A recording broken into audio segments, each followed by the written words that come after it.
Friends, ನಿಮ್ಮೆಲ್ಲರಿಗೂ ಕೂಡ ನಿಮ್ಮದೇ ಆಗಿರ್ತಕ್ಕಂಥ ಯೂಟ್ಯೂಬ್ ಚಾನಲ್ ಸ್ಟಡಿ ವಿತ್ ಪರಶುರಾಮ್ಗೆ ಸ್ವಾಗತ ಅಂತ ಹೇಳ್ತಾ, ನಾಳೆ ನಡೀತಕ್ಕಂಥ SSLC ಮ್ಯಾಥ್ಸ್ನ ರಾಜ್ಯ ಮಟ್ಟದ ಪೂರ್ವ ಸಿದ್ಧತಾ ಪರೀಕ್ಷೆ 2. ಸೊ ಅದಕ್ಕಾಗಿ ನಾನು ಒಂದು ಬರ್ತಕ್ಕಂಥ ಬಹು ಸಂಭವನೀಯ ಪ್ರಶ್ನೆಗಳಿದ್ದಾವೆ. ಸೊ ಅದನ್ನು ನೀವು ಏನು ಮಾಡಬೇಕಂತಂದರೆ ಕಲ್ತ್ಕೊಂಡು ಹೋಗಬೇಕು. ಇದೇ ಥರದ ಪ್ಯಾಟರ್ನ್ ಪ್ರಶ್ನೆಗಳಿರ್ತವೆ.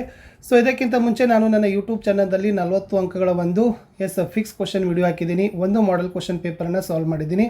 ಅವೆರಡೂ ತಪ್ಪದೆ ನೋಡಿ. ಸೊ ಇದು ಒಂದು ಪ್ರಶ್ನೆ ಪತ್ರಿಕೆ ನೋಡಿ. ಖಂಡಿತವಾಗಿ 45 to 50 ಮಾರ್ಕ್ಸ್ ನೀವು ಆರಾಮಾಗಿ ಏನು ಮಾಡ್ತೀರಪ್ಪ ಅಂದರೆ ಕಲಿತೀರಿ. ಬಟ್ ಫ್ರೆಂಡ್ಸ್, ಲೆಕ್ಕಗಳನ್ನು ಪ್ರಾಕ್ಟೀಸ್ ಮಾಡಬೇಕು. ಡೈರೆಕ್ಟ್ ಆಗಿರ್ತಕ್ಕಂಥ ಪ್ರಶ್ನೆಗಳು ಸೇಮ್ ಪ್ಯಾಟರ್ನಲ್ಲಿ ಬರೋದಿಲ್ಲ. ಅಂಕಿ ಚಿಹ್ನೆಗಳು ಚೇಂಜ್ ಆಗೇ ಆಗಿರ್ತದೆ. ಓಕೆನಾ? ಸೊ ಲೈಕ್, ಶೇರ್ ಮತ್ತು ಸಬ್ಸ್ಕ್ರೈಬ್ ಮಾಡೋದನ್ನು ಮಾತ್ರ ಮರೆಯದಿರಿ. ಇದೇ ಥರದ ಇನ್ನೂ ಹೆಚ್ಚಿನ ವಿಡಿಯೋಗಳು ನಮ್ಮ ಯೂಟ್ಯೂಬ್ ಚಾನಲ್ದಲ್ಲಿ ಸಿಗ್ತಾವೆ. ಸೊ ಮುಂದೆ ಬರ್ತಕ್ಕಂಥ ವಿಷಯದ್ದು ಕೂಡ ಇದ್ದಾವೆ. ಸೊ ಅವುಗಳನ್ನು ಸಹಿತ ನೋಡಿ ಅಂತ ಹೇಳ್ತಾ, ಫಸ್ಟ್ ಪ್ರಶ್ನೆ ಇತ್ತು 3x + 2ky = 2, 2x + 5y = 0.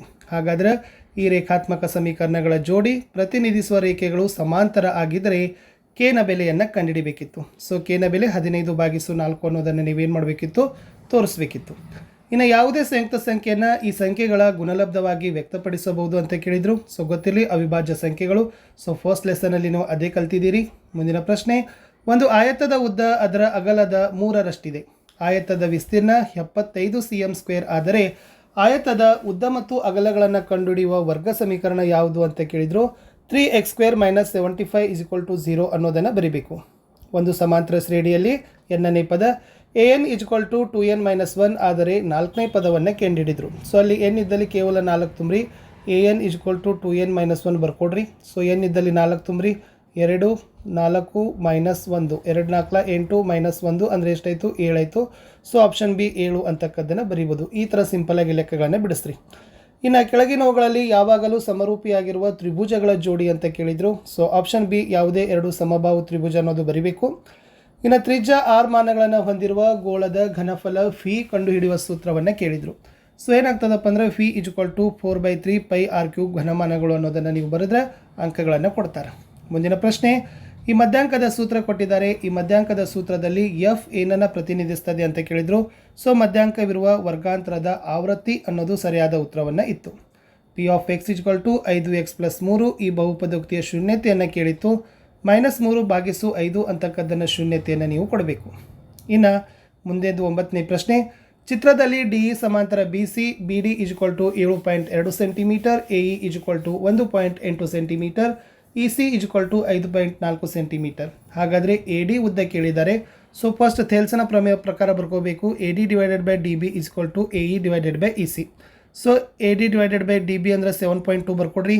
AE 1.8 ಅದ, EC 5.4 ಅದ. ಸೊ AD ಕಂಡುಹಿಡಿಬೇಕು. 1.8 × 7.2 / 5.4 2.4 cm ಅಂತ ಬರ್ತದೆ. ಇನ್ನು ಮೂಲ ಬಿಂದುವಿನಿಂದ PAB ಬಿಂದುವಿಗೆ ಇರುವ ದೂರ ಸೂತ್ರ. ಸೊ ಬಂದರೂ ಬರ್ಬೋದು. D = √a² + b² ಅನ್ನೋದು ಗೊತ್ತಿರಲಿ. ಇನ್ನು ವರ್ಗ ಬಹುಪದೋಕ್ತಿ p(x) = x² - 9x + 20ರಲ್ಲಿ f(1)ನ ಬೆಲೆಯನ್ನು ಕಂಡುಹಿಡಿಬೇಕು. ಸೊ ಏನಿಲ್ಲ, ಅಲ್ಲಿ ಎಲ್ಲಿ x ಇದೆಯಲ್ಲ ಅಲ್ಲಿ ನೀವು ಏನು ಮಾಡಬೇಕು? 1ರ ಬೆಲೆಯನ್ನು ತುಂಬಬೇಕು. ಸೊ ಡೈರೆಕ್ಟಾಗಿ ತುಂಬ್ರಿ. 1ರ ವರ್ಗ ಅಂದರೆ 1 - 9 + 20. ಅವಾಗ ಇದು ಏನಾಗ್ತದಪ್ಪ ಅಂತಂದರೆ 1 ಮತ್ತು 9 5ರ ಒಳಗೆ ಕಳಿತೀವಿ. ಸೊ 1 ಅಂದರೆ 9 8 ಆಯಿತು. 8ರಲ್ಲಿ 12 ಆಗ್ತದ್ರೆ. ಸೊ ಟೋಟಲ್ ಇದು ಎಷ್ಟು ಹಾಕ್ಬೇಕಪ್ಪ ಅಂತಂದ್ರೆ 12 ಅಂತಕ್ಕಂಥ ಆನ್ಸರ್ ನಿಮ್ದು ಏನು ಮಾಡಬೇಕಾಗಿತ್ತು? ಬರಬೇಕಾಗಿತ್ತು. ಓಕೆನಾ? ಎಸ್.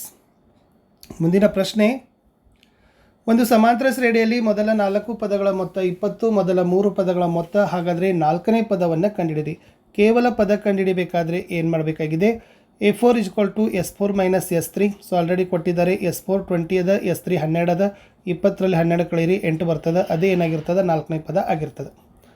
ಇನ್ನು 40 cm × 22 cm ಅಳತೆಯ ಒಂದು ಆಯತಾಕಾರದ ಕಾಗದದ ಹಾಳೆಯನ್ನು ಸುರುಳಿಸುತ್ತಿ 40 cm ಎತ್ತರ ಇರುವ ಟೊಳ್ಳಾದ ಸಿಲಿಂಡರನ್ನು ತಯಾರಿಸಿದೆ. ಆ ಸಿಲಿಂಡರಿನ ತ್ರಿಜ್ಯವನ್ನು ಕಂಡುಹಿಡಿಬೇಕು. C = 2πr ಅಂತ ಸೂತ್ರ ಬರ್ತದೆ. ಬೆಲೆಗಳನ್ನು ತುಂಬ್ರಿ. 3.5 cm ಅನ್ನೋದನ್ನು ಉತ್ತರವನ್ನು ತೋರಿಸಬೇಕು. ಮುಂದೆ 2 ಚರಾಕ್ಷರವುಳ್ಳ ರೇಖಾತ್ಮಕ ಸಮೀಕರಣಗಳ ನಕ್ಷೆಯನ್ನು ಕೊಟ್ಟಿದ್ದೀವಿ. ಹಾಗಾದರೆ ಎಷ್ಟು ಪರಿಹಾರಗಳನ್ನು ಹೊಂದಿದ್ದಾರೆ ಅಂತ ಕೇಳಿದ್ದಾರೆ. ಸೊ ಇಲ್ಲಿ ಯಾವುದೇ ಪರಿಹಾರನೇ ಹೊಂದಿಲ್ಲ. ಸೊ ಯಾವುದೇ ಪರಿಹಾರ ಇಲ್ಲ ಅಂತ ಬರೀಬೇಕು. ಮುಂದಿನ ಪ್ರಶ್ನೆ, sin A + sin² A = 1, cos² A + cos⁴ A ನ ಬೆಲೆಯನ್ನು ಕಂಡುಹಿಡಿಬೇಕು. ಸೊ ಇದೇನಾಗ್ತದಪ್ಪ ಅಂದ್ರೆ 1 ಅಂತಕ್ಕದ್ದನ್ನು ನೀವೇನು ಮಾಡಬೇಕಿತ್ತು? ಬರೀಬೇಕಿತ್ತು. ಇನ್ನು ಎ ಘಟನೆಯ ಸಂಭವನೀಯತೆ 1/5 ಅದ. N of A equal to 2 ಆದರೆ ಎನ್ ಆಫ್ ಎಸ್ನ ಬೆಲೆಯನ್ನು ಕಂಡುಹಿಡಲಿಕ್ಕೆ ಕೇಳಿದರು. ಸೊ ಬರ್ಕೊಡ್ರಿ, P of A equal to 1/5 n of A equal to 2. ಅವಾಗ P of A equal to n of A divided by n of S equal to n of A divided by P of A. ಅವಾಗ 2/1/5 ಬರ್ತದೆ. 2 ಗುಂಡ್ಲ 5 ಅಂದರೆ 10 ಅಂತಕ್ಕದ್ದು ಉತ್ತರವನ್ನು ಕೊಡಬೇಕು. ಇನ್ನು 2 plus √3 ಒಂದು ಅಭಾಗಲಬ್ಧ ಸಂಖ್ಯೆ ಅಂತ ಸಾಧಿಸಿ. ವೆರಿ ಮೋಸ್ಟ್ ಇಂಪಾರ್ಟೆಂಟ್ ಅದ. ಸೊ ಮೊದಲಿಗೆ 2 ಪ್ಲಸ್ √3 ಭಾಗಲಬ್ಧ ಸಂಖ್ಯೆ ಅಂತ ಊಹಿಸ್ಕೋಬೇಕು. ಅವಾಗ ಬರೀರಿ 2 plus √3 equal to a divided by b ಆಗುವಂತೆ ಎ ಮತ್ತು ಬಿಗಳು b is not equal to 0 ಸಹ ಅವಿಭಾಜ್ಯಗಳು ಆಗಿದ್ದಾವೆ. ಅವಾಗ ಮರು ಜೋಡಣೆಯನ್ನು ಮಾಡಬೇಕು. ಅಂದರೆ √3 equal to a divided by b -2, √3 equal to a divided by b -2 divided by 1. ಅವಾಗ √3 equal to a -2b divided by b. ಅವಾಗ ಏನಾಗ್ತದಪ್ಪ ಅಂದ್ರೆ ಈ ಎ ಮತ್ತು ಬಿಗಳು ಪೂರ್ಣಾಂಕಗಳಾಗಿರೋದ್ರಿಂದ a -2b divided by b ಭಾಗಲಬ್ಧ ಸಂಖ್ಯೆ ಆಗದ. ಹಾಗಾದರೆ √3 ಒಂದು ಭಾಗಲಬ್ಧ ಸಂಖ್ಯೆ ಆಗಿದೆ. ಆದರೆ √3 ಒಂದು ಭಾಗಲಬ್ಧ ಸಂಖ್ಯೆ ಎಂಬ ಸಂಗತಿಗಳು ಸತ್ಯ ಸಂಗತಿಗೆ ವಿರುದ್ಧ. ಹಾಗಾದರೆ 2 ಪ್ಲಸ್ √3 ಒಂದು ಭಾಗಲಬ್ಧ ಸಂಖ್ಯೆ ಅಂತಕ್ಕಂಥ ಊಹೆ ತಪ್ಪು. ಸೊ 2 ಪ್ಲಸ್ √3 ಒಂದು ಅಭಾಗಲಬ್ಧ ಸಂಖ್ಯೆನೇ ಆಗಿದೆ. ಇನ್ನು ಚಿತ್ರ ಕೊಟ್ಟಿದ್ದಾರೆ ನೋಡಿ. ಓ ಕೇಂದ್ರವಿರುವ ವೃತ್ತಕ್ಕೆ ಪಿ ಎ ಮತ್ತು ಪಿ ಬಿ ಸ್ಪರ್ಶಕ.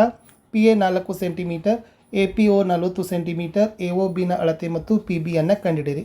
ಸೊ ಪಿ ಒ ರೇಖಾಖಂಡ ಎ ಪಿ ಬಿಯನ್ನು ಅರ್ಧಿಸ್ತದೆ. ಸೊ 2 ಗುಣಿಸು ಎ ಪಿ ಒ ಆಗ್ತದೆ. ಆವಾಗ ಚತುರ್ಭುಜದ ಒ ಎ ಪಿ ಬಿಯಲ್ಲಿ ಆಂತರಿಕ ಕೋನಗಳ ಮೊತ್ತ 360 ಆಗಿರ್ತದೆ.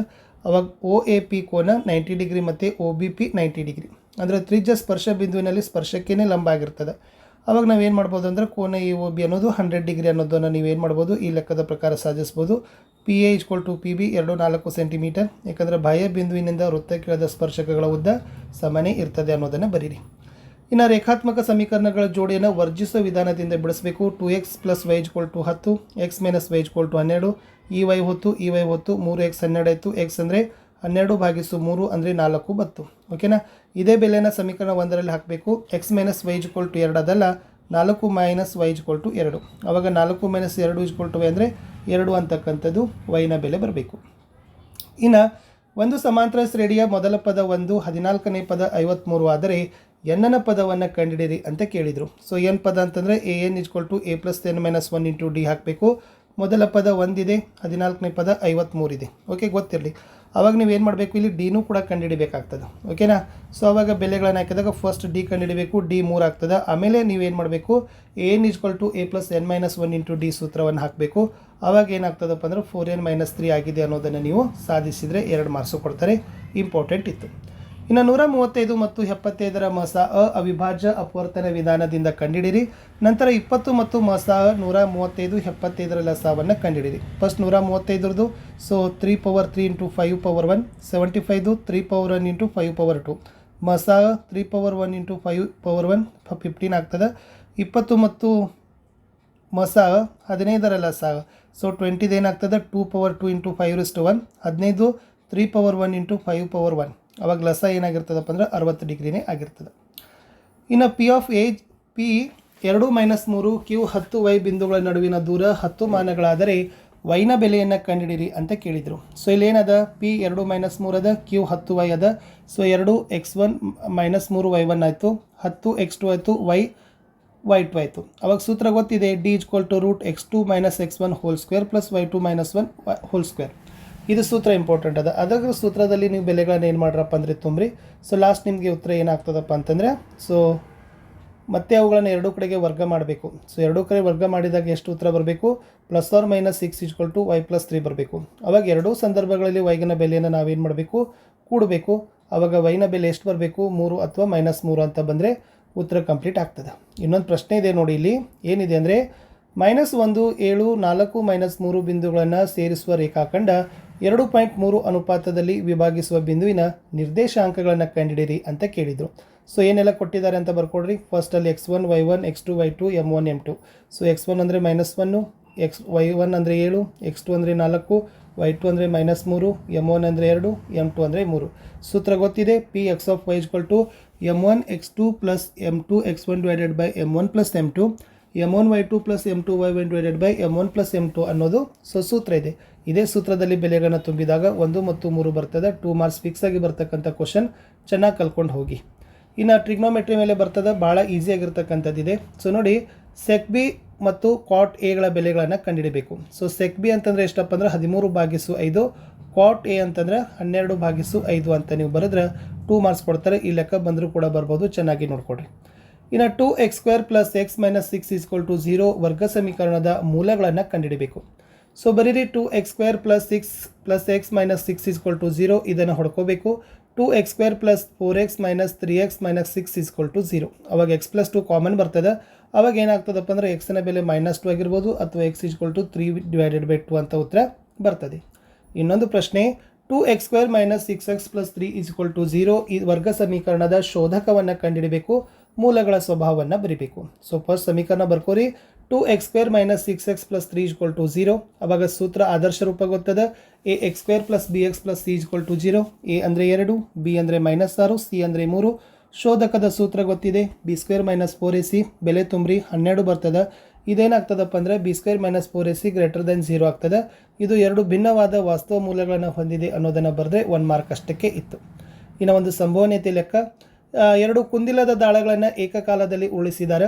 ಮೇಲಿನ ಮುಖದಲ್ಲಿ ಬರುವ ಸಂಖ್ಯೆಗಳ 8ಕ್ಕಿಂತ ಕಡಿಮೆ ಆಗಿರುವ ಒಂದು ಮುಖದ ಮೇಲೆ ಮಾತ್ರ ವರ್ಗ ಸಂಖ್ಯೆ ಇರುವ ಸಂಭವನೀಯತೆಯನ್ನು ಕಂಡುಹಿಡಬೇಕು. ಸೊ ಅವಾಗ ನೀವು ಏನು ಮಾಡಬೇಕು, ದಾಳಗಳನ್ನು ಉಳಿಸಿದಾಗ ಸೊ ಟೋಟಲ್ ಎಸ್ ಕಂಡುಹಿಡಿದಾಗ ಎಷ್ಟಾಗ್ತದೆ, n(s) 36 ಬರ್ತದೆ. ಆಮೇಲೆ ಎ ಕಂಡುಹಿಡಬೇಕು. ಸೊ ಎ ಎಷ್ಟು ಬರ್ತದೆ, p(a) 21 ಬರ್ತದೆ. ಅವಾಗ ಏನಾಗ್ತದಪ್ಪ ಅಂದ್ರೆ n(a) / n(s) ಅಂದರೆ 21/36 ಅಂದರೆ 7/12. ಮುಂದೆ ಬಿ ಕಂಡುಹಿಡಬೇಕು. ಅವಾಗ n(a) 16 ಬರ್ತದೆ. p(a) ಎಷ್ಟಾಗ್ತದೆ, 16/36 ಅಂದರೆ 4/9. ಇದು ಕೂಡ ಪ್ರಮೇಯ ಲಾಸ್ಟ್ ಇಯರ್ ಬಂದಿತ್ತು, ಬಟ್ ಈ ಸರನು ಬರಬಹುದು. ಬಾಹ್ಯ ಬಿಂದುವಿನಿಂದ ವೃತ್ತಕ್ಕೆಳೆದ ಸ್ಪರ್ಶಕಗಳ ಉದ್ದ ಸಮಾನ ಅಂತ ಸಾಧಿಸಿ ಅಂತ ಕೇಳಿದ್ದಾರೆ. ಸೊ ಚಿತ್ರಗಳನ್ನು ನೋಡ್ಕೊಡ್ರಿ. ಸೊ ದತ್ತ ಮಾಡಬೇಕು, ಸಾಧನೆಯ ಮಾಡಬೇಕು, ರಚನೆ ಸಾಧನೆಯನ್ನು ಮಾಡಿದರೆ PQ = PR ಅಂತ ಮಾಡಿದರೆ 3 ಮಾರ್ಕ್ಸ್ ನಿಮಗೆ ಕೊಡ್ತಾರೆ. ಇನ್ನು p(x) = 6x² - 7x - 3 ಈ ವರ್ಗ ಬಹುಪದೋಕ್ತಿಯ ಶೂನ್ಯತೆಗಳನ್ನು ಕಂಡುಹಿಡಬೇಕು ಹಾಗೂ ಶೂನ್ಯತೆಗಳು ಮತ್ತು ಸಹಗುಣಕಗಳ ನಡುವಿನ ಸಂಬಂಧವನ್ನು ಕಂಡುಹಿಡಬೇಕು. ಸೊ ಮೊದಲಿಗೆ ಬರ್ಕೊಡ್ರಿ. p(x) = 6x² - 7x - 3 = 0. ಅವಾಗ p(x² ಏನಾಗ್ತದಪ್ಪ ಅಂದರೆ ಇದನ್ನು ಸ್ವಲ್ಪ ಹೊಡೆದು ಬರಿದಾಗ 6x² - 9x + 2x3 ಆಗ್ತದೆ. 2x - 3 ಕಾಮನ್ ತೆಗಿರಿ. ಅವಾಗ ಏನಾಗ್ತದಪ್ಪ ಅಂದರೆ ಈ ತರನಾಗಿರ್ತಕ್ಕಂಥ ವ್ಯಾಲ್ಯೂಗಳನ್ನು ಬರ್ತದೆ. a 6 ಬರ್ತದೆ, b -7 ಬರ್ತದೆ, c -3 ಬರ್ತದೆ. ಅವಾಗ ಶೂನ್ಯತೆಗಳು a = 3/2 ಮತ್ತು β = -1/3 ಬರ್ತದೆ. ಶೂನ್ಯತೆಗಳ ಮೊತ್ತ 2/6 ಬರಬೇಕು. ಆಮೇಲೆ ಲಾಸ್ಟ್ ಏನಾಗ್ತದಪ್ಪ ಅಂತಂದ್ರೆ ಶೂನ್ಯತೆಗಳ ಗುಣಲಬ್ಧಗಳನ್ನು ಕೂಡ ನೀವೇನು ಮಾಡಬೇಕು, ತೋರಿಸ್ಬೇಕು. ಇಷ್ಟು ಏನಾಗಿತ್ತಪ್ಪ ಅಂತಂದರೆ ಮೋಸ್ಟ್ ಇಂಪಾರ್ಟೆಂಟ್ ಆಗಿರ್ತಕ್ಕಂಥ ಪ್ರಶ್ನೆ ಇತ್ತು. ಸೊ ಇನ್ನೊಂದು ಪ್ರಶ್ನೆ ಇದರಲ್ಲೇ ಕೊಟ್ಟಿದ್ದಾರೆ. y = p(x) ಬಹುಪದೋಕ್ತಿಯ ನಕ್ಷೆಯನ್ನು ಚಿತ್ರದಲ್ಲಿ ಕೊಟ್ಟಿದ್ದಾರೆ. ಈ ಬಹುಪದೋಕ್ತಿಯ ಮಹತ್ತಮ ಡಿಗ್ರಿಯನ್ನು ಬರೀಬೇಕು, ಶೂನ್ಯತೆಗಳನ್ನು ಗುರುಸಬೇಕು, ಬಹುಪದೋಕ್ತಿಯನ್ನು ಕಂಡುಹಿಡಿತಕ್ಕಂಥ ಕೆಲಸವನ್ನು ಮಾಡಬೇಕು. ಅವಾಗ ಏನು ಮಾಡಿ ಅಂತಂದರೆ ಈ ತರನಾಗಿರ್ತಕ್ಕಂಥ ಗ್ರಾಫ್ ಇದೆ, ಅವರು ಆಲ್ರೆಡಿ ಕೊಟ್ಟಿದ್ರು. ಇದರಲ್ಲಿ ಮಹತ್ತಮ ಘಾತ ಎಷ್ಟು ಬರ್ತದೆ, 2 ಬರ್ತದೆ. ಅಲ್ಪ -3 ಅದ, ಬೀಟಾ 1 ಅದ. ಸೊ a + ಅಲ್ಪ + ಬೀಟಾ = -3 + 1 = -2. ಅಲ್ಪ ಇಂಟು ಬೀಟಾ = -3 × 1 = -3. ಓಕೆ, ಅವಾಗ ವರ್ಗ ಬಹುಪದೋಕ್ತಿ ಏನಾಗ್ತದೆ, p(x) = x² - ಅಲ್ಪ + ಬೀಟಾ ಇಂಟು ಅಲ್ಪ ಬೀಟಾ ಆಗ್ತದೆ. ಅವಾಗ ಅದನ್ನು ತುಂಬಿದಾಗ p(x) = x² + 2x - 3 ಅಂತಕ್ಕದ್ದನ್ನು ಸಮೀಕರಣವನ್ನು ಬರೆದ್ರೆ ಅಂಕಗಳನ್ನು ಕೊಡ್ತಾರೆ. ಇನ್ನು PQR ಒಂದು ಸಮದ್ವಿಬಾಹು ತ್ರಿಭುಜ. PQ = PR. ಕೋನ P ಯ ಕೋನಾರ್ಧಕ ರೇಖೆ QR ಬಾಹುವನ್ನು O ಬಿಂದುವಿನಲ್ಲಿ ಸಂಧಿಸಿದ್ರೆ OQ / OR = 1 ಎಂದು ಸಾಧಿಸಿ ಅಂತ ಕೊಟ್ಟಿದ್ರು. ಸೊ ಅವಾಗ ಏನಾಗ್ತದೆ, ದತ್ತ ಬರ್ಕೋಬೇಕು. ತ್ರಿಭುಜ PQR ಒಂದು ಸಮದ್ವಿಬಾಹು ತ್ರಿಭುಜ. ಇಲ್ಲಿ PQ = PR. ಕೋನ P ಯ ಕೋನಾರ್ಧಕ ರೇಖೆ QR ಬಾಹುವನ್ನು 0 ಬಿಂದುವಿನಲ್ಲಿ ಸಂಧಿಸ್ತದೆ. ಸೊ ಸಾಧನೆಯ ಏನು ಮಾಡಬೇಕು, OQ / OR = 1.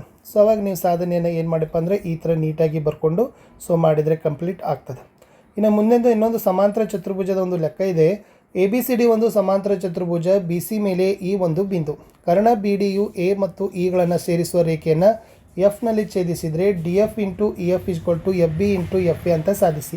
ಇದನ್ನು ಯಾವ ಥರ ಮಾಡಬೇಕಂದ್ರೆ ಒಂದು ಸಮಾಂತರ ಚತುರ್ಭುಜಗಳನ್ನು ಹಾಕ್ರಿ. ಆವಾಗ ಬರೀಬೇಕು ಸಮಾಂತರ ಚತುರ್ಭುಜ ABCDಯಲ್ಲಿ AD ಸಮಾಂತರ BC BD ರೇಖಾಖಂಡ ಛೇದಕ ರೇಖೆ.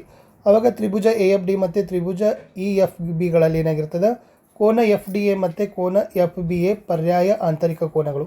ಎ ಇ ರೇಖಾಖಂಡ ಛೇದಕ ರೇಖೆ ಆಗಿರ್ತದೆ. ಅದನ್ನು ಲಾಸ್ಟ್ ನೀವೇನು ಮಾಡಬೇಕಪ್ಪ ಅಂದರೆ ಈ ಥರನಾಗಿ ಸಾಧನೆಯನ್ನು ಮಾಡಬೇಕು. ಓಕೆನಾ. ಸೊ ಇಂಪಾರ್ಟೆಂಟ್ ಇತ್ತು. ಇನ್ನು ಇದು ನೋಡಿ, ಎಕ್ಸ್ ಮತ್ತು ವೈನ ಬೆಲೆಗಳನ್ನು ಕಂಡುಹಿಡಿದಿದ್ರು. ನಿರ್ದೇಶಾಂಕ ಕೊಟ್ಟಿದ್ದಾರೆ. A 1y, B 4 3, C x 6, D 3 5. ಓಕೆನಾ. ಸೊ ಆಲ್ರೆಡಿ ನಿಮಗೆ ಸೂತ್ರ ಗೊತ್ತಿದೆ. ಇದೇ ಸೂತ್ರ ಅಲ್ಲಿ ಬರ್ತದೆ. ಯಾವುದು? x1 + x2 / 2 y1 + y2 / 2 = x1 + x2 / 2 y1 + y2 / 2. So ಬೆಲೆಗಳನ್ನು ತುಂಬಿದಾಗ ನಿಮಗೆ ಲೆಕ್ಕ ಬರ್ತದೆ. ಎಕ್ಸ್ನ ಬೆಲೆ 6 ಮತ್ತು ವೈನ ಬೆಲೆ 2 ಅನ್ನೋದನ್ನು ಬರಿತೀರಿ. ಇನ್ನು ಈ ಚಿತ್ರದಲ್ಲಿರ್ತಕ್ಕಂಥದ್ದನ್ನು ಕೊಟ್ಟಿದ್ರು. ಸುತ್ತಳತೆಗಳನ್ನು ಕಂಡುಹಿಡಿಬೇಕಾಗಿತ್ತು. ABCD ಚೌಕ, ABCD ಕೇಂದ್ರಗಳಿರುವಂತೆ ತ್ರಿಜ್ಯ 3.5 ಸೆಂಟಿಮೀಟರ್ ಇರುವ ವೃತ್ತ ಕಂಸವನ್ನು ಎಳೆದಿದ್ದಾರೆ. ABCD ಚೌಕದ ವಿಸ್ತೀರ್ಣ 144 ಸೆಂಟಿಮೀಟರ್. ಹಾಗಾದರೆ ಸುತ್ತಳತೆಯನ್ನು ಕಂಡುಹಿಡಬೇಕು. ಸೊ ಬರೀರಿ, ವರ್ಗದ ಬಾಹುವಿನ ಅಂಚಿನ ಉದ್ದ √144 ಅಂದರೆ 12 ಸೆಂಟಿಮೀಟರ್ ಬರ್ತದೆ. PQ ಅನ್ನು ಕಂಡುಹಿಡಬೇಕು. 5.5 ಸೆಂಟಿಮೀಟರ್ ಆಗ್ತದೆ. ಆವಾಗ ಸುತ್ತಳತೆ ಏನಾಗ್ತದಪ್ಪ ಅಂದ್ರೆ 42 ಸೆಂಟಿಮೀಟರ್ ಅಂತ ಬರೆದ್ರೆ ಸಾಕು. ಇನ್ನು ಸರಾಸರಿ ಕಂಡುಹಿಡಿತಕ್ಕಂಥದ್ದೇ ವರ್ಗಾಂತರ ಮತ್ತು ಆವೃತ್ತಿ ಕೊಟ್ಟಿದ್ರು. ಸೊ 5 ಮತ್ತು 15 ಏನು ಮಾಡಿರಿ, ಸೊ ಕೂಡಿಸ್ರಿ. 20/2 ಆಗ್ತದೆ. ಅವಾಗ ಏನಾಗ್ತದೆ, ಮಧ್ಯ ಬಿಂದು 10 ಆಗ್ತದೆ. ಓಕೆನಾ. ಅವಾಗ ನೀವೇನು ಮಾಡ್ರಿ ಅಂದರೆ ಈ F1 ಎಕ್ಸ್ದಿಂದ ಕೂಡಿಸಿದಾಗ F1 x1 ಬರ್ತದೆ. 2 × 10 20. ಇದನ್ನೆಲ್ಲ ಕೂಡಿಸಿದಾಗ 20 ಬರ್ತದೆ. F1 x ಕೂಡಿಸಿದಾಗ 660 ಬರ್ತದೆ. 660/20 ಅಂತಂದರೆ 33. ಆವಾಗ ಸರಾಸರಿ x' = 33 ಅನ್ನೋದನ್ನು ನೀವೇನು ಮಾಡಬೇಕು, ಬರೆದ್ರೆ ಆಗ್ತದೆ. ಇನ್ನು ಇದಕ್ಕೆ ಬಹುಲಕಗಳನ್ನು ಕೂಡ ನಿಮಗೆ ಕೆಟ್ಟಿದ್ರು. ಸೊ ಬಹುಲಕ ಕಂಡುಹಿಡಲಿಕ್ಕೆ ಇರದೆ ನೋಡಿ. ಸೊ ಇದು ವರ್ಗಾಂತರ ಇದೆ. ಸೊ ಗಮನಿಸಿಕೊಡ್ರಿ, ಆವೃತ್ತಿ ಇದೆ. ಓಕೆನಾ. ಇದಕ್ಕೆ ಬಹುಲಕಗಳನ್ನು ಕೇಳಿದ್ರು. ಇದರಲ್ಲಿ ನೀವು ಏನು ಮಾಡಬೇಕಾಗಿತ್ತಪ್ಪ ಅಂತಂದ್ರೆ ಬಹುಲಕ ಇರೋ ವರ್ಗಾಂತರವನ್ನು ಗುರುತಿಸ್ತೀರಿ. 15 20 L F' F1 F2 H ಅನ್ನು ಗುರುತಿಸ್ತೀರಿ. 17.14 ಅನ್ನೋದನ್ನು ಬರೆದ್ರೆ ಉತ್ತರ ಕಂಪ್ಲೀಟ್ ಆಗ್ತದೆ. ಸೊ ಇಷ್ಟು ಏನಾಗಿತ್ತಪ್ಪ ಅಂದರೆ ಈ ಒಂದು ಎಕ್ಸಾಮಲ್ಲಿ ಇರ್ತಕ್ಕಂಥ model question paper. So trigonometry ಮೇಲೆ 2 ಲೆಕ್ಕಗಳಿದಾವೆ ನೋಡಿ. ಸೊ ಇದ್ರದ್ದು ಕೂಡ ಕೊಟ್ಟಿರ್ತೀನಿ. ಸೊ ಇದನ್ನು ಕೂಡ ತಾವುಗಳು ಚೆನ್ನಾಗಿ ಅದನ್ನು ಬಿಡಿಸಿ ಪ್ರಾಕ್ಟೀಸ್ ಮಾಡಿ. ಈ 2 ಲೆಕ್ಕಗಳು ನಿಮ್ಗೆ ಇಂಪಾರ್ಟೆಂಟ್ ಇದ್ದಾವೆ. ಸೊ ಗ್ರಾಫ್ ಯಾವ್ದು ಕೊಟ್ಟಿದ್ರು ನೋಡಿ. 2x + y = 8, x + y = 6. ಇದನ್ನು ಗ್ರಾಫನ್ನು ಈ ತನಾಗಿರ್ತಕ್ಕಂಥ ಬರ್ತದೆ. ಇದು ಕೋಷ್ಟಕ ಹಾಕಬೇಕು. ಸೊ ಕೋಷ್ಟಕಕ್ಕೆ ನಿಮಗೆ 1 ಮಾರ್ಕ್ಸ್ ಇರ್ತದೆ. ಓಕೆನಾ. ಸೊ ಅದು ಇಂಪಾರ್ಟೆಂಟ್ ಇತ್ತು. ಇನ್ನು ನೆಕ್ಸ್ಟ್ ಏನಂತಂದರೆ ನಾನು ನಿಮಗೆ ಡೈರೆಕ್ಟಾಗಿ ಪ್ರಮೇಯ ತೋರಿಸ್ತೀನಿ. ಇದು ಸಮಾಂತರ ಶ್ರೇಣಿಯ ಲೆಕ್ಕ ಇತ್ತು. ಅದು ಕೂಡ ಇಂಪಾರ್ಟೆಂಟು. ಇದರಲ್ಲಿ ನಿಮಗೆ ಯಾವ್ದು ಕೇಳಿದ್ದಾರೆ ಅಂದರೆ ಇವೆರಡು ಇದ್ದಾವೆ ನೋಡಿ. ಏನು, 2 ತ್ರಿಭುಜಗಳಲ್ಲಿ ಅನುರೂಪ ಕೋನಗಳು ಸಮ. ಇನ್ನೊಂದು ತ್ರಿಭುಜದ ಒಂದು ಕೋನ ಮತ್ತೊಂದು ತ್ರಿಭುಜದ ಕರ್ಣಕ್ಕೆ ಸಮ. ಸೊ 2 ತ್ರಿಭುಜದ ಮೇಲೆ ಇರ್ತಕ್ಕಂಥದ್ದು ಏನಾಗಿತ್ತಪ್ಪ ಅಂತಂದರೆ ಪ್ರಮೇಯಗಳಿತ್ತು. ಅದನ್ನು ಚೆನ್ನಾಗಿ ಪ್ರಾಕ್ಟೀಸ್ ಮಾಡಿ. ಇದರಲ್ಲಿ ಒಂದಾದರೂ ಕೂಡ ನಿಮಗೆ ಬರ್ಬೋದು. ಸೊ ಅಂತ ಹೇಳ್ತಾ ಸೊ ನಾನು ಸಿಗ್ತೀನಿ ಹೊಸ ವಿಡಿಯೋದಲ್ಲಿ. ನಾಳೆ ಒಟ್ಟಾರೆ ಎಕ್ಸಾಮ್ ಮಾತ್ರ ಏನಾಗಿರ್ತದಪ್ಪ ಅಂದರೆ ಈಸಿ ಇರ್ತದೆ. ಒಟ್ಟು ಯಾವುದೋ ಕಾರಣಕ್ಕೂ ಹೆದರ್ಲಿಕ್ಕೆ ಹೋಗಬೇಡಿ. ಕೊಟ್ಟಿರ್ತಕ್ಕಂಥ ಪ್ರಶ್ನೆಗಳನ್ನ ನೀವೇನು ಮಾಡಿ ಅಂತಂದರೆ ನೀಟಾಗಿ ಪ್ರಾಕ್ಟೀಸ್ ಮಾಡ್ಕೊಡ್ರಿ. ಓಕೆನಾ. So practice makes man perfect. ಯಾಕಂತಾರೆ ಅಂತಂದರೆ ನೀವು ಅದನ್ನು ಚೆನ್ನಾಗಿ ಅರ್ಥ ಮಾಡ್ಕೊಂಡ್ರೆ ಮಾತ್ರ ನಿಮಗೆ ಅಂಕಗಳು ಸಿಗೋದು, ಇಲ್ಲಾಂದರೆ ಸಿಗೋದಿಲ್ಲ. ಓಕೆನಾ. ಸೊ ನಾನು ಸಿಗ್ತೀನಿ ಹೊಸ ವಿಡಿಯೋದಲ್ಲಿ. Until take care, good luck.